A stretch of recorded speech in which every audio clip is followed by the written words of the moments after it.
Ayan po yung kudlita natin na sumpa. Ayan. Ayan, para po magkaanak siya. May kumpo kasi siya mga guys, so mayroon siyang buhayahin. Kailangan matanggal natin tong sumpa niyang buhayahin. Balik ko ang tutira siyam ha. Tato yan.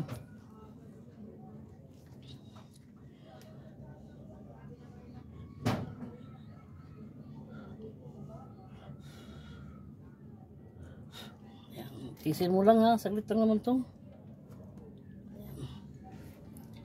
Ayan guys, oh. Ayan.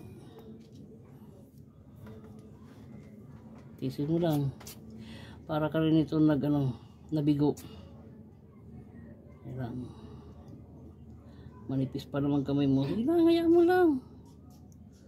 Sige lang.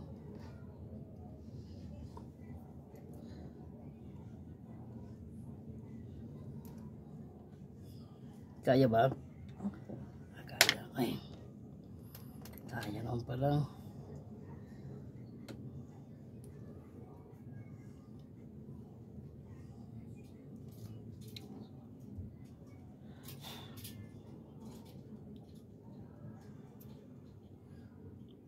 Ang pala niyan. Pag ito, pangalawa na ito.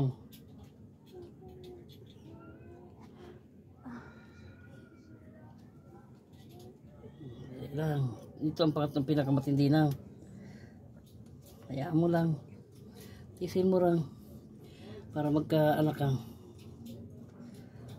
Ayan po yung mga may sumpa dyan. Kung sino pong gusto magpakudlit. Lapit lang po kayo dito kay Kabladi. Dito lang po ako sa Roha 3. Barangay Mambugan. Sitio Roha 3. Upper A Barangay Mambugan. Antipolo City. Kung sino po gusto dyan magpakudlit, yung mga hindi magkakaanak, yung mga may sumpa, punta lang po kayo dito sa akin. Lasa lang te.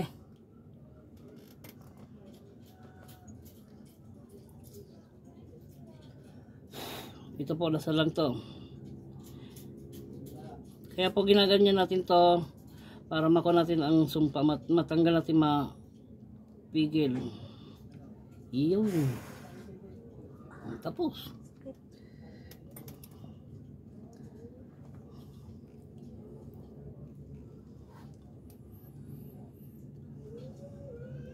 Hayaan mo lang itong konti. Basta huwag mo lang itong basain.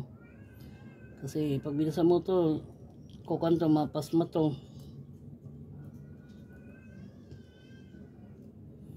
Ang iba po niyan, ang pangkudlit nila, karayom. Depende po yan sa, depende po yan guys sa mga, sumpa o anong kandyan gamit itong,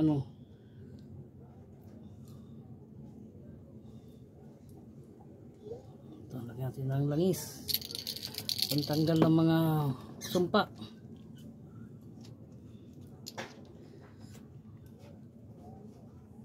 Yun lang ang bawal ito, yung mabasa ha. Diba? Tanggal na yung kon mo. Tuklap yan bukas. Ayan lang dahil.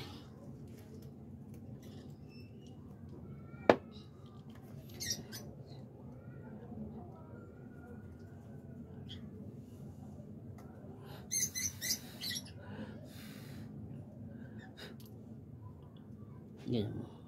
Yan mo lang. Yan. Okay na. Okay na be. Thank you mga guys. Thank you po sa mga nanonood. Bye po.